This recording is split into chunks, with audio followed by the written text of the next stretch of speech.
what I do know is that when I've got this bit wrong, it's made my life hard.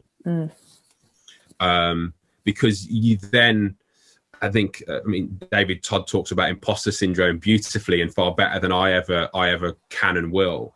But if we think about the times when I probably felt imposter syndrome at its strongest, it's when I've probably not been really clear on what my job is. I remember the first ever cricket tour I went on to South Africa, and I remember having this real sense of like, I don't know what I'm doing.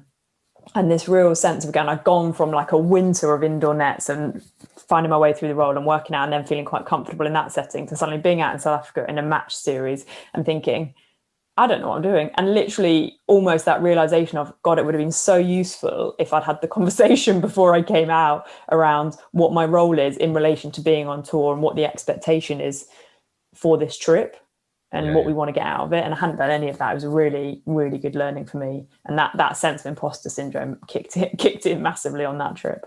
Well, because the number one bullet point that we've got on contracting here is because it gives you permission.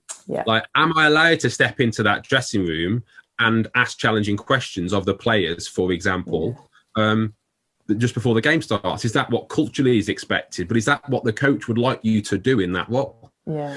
Is it worth taking a step back for a moment, Marsha, in terms of, we're talking here about contracting, and we've done this off the back of talking about who's employing you. So there's a difference here between your contract as in your physical contract, that's how many days you're going to be doing, what you're getting paid, or if you're full-time, what does that look like, etc., etc. And then what we're really slightly moving the shift and the nuance here is psychological contracting around the agreement of like, what does this actually look like in practice? Yeah, great point. No, really good point.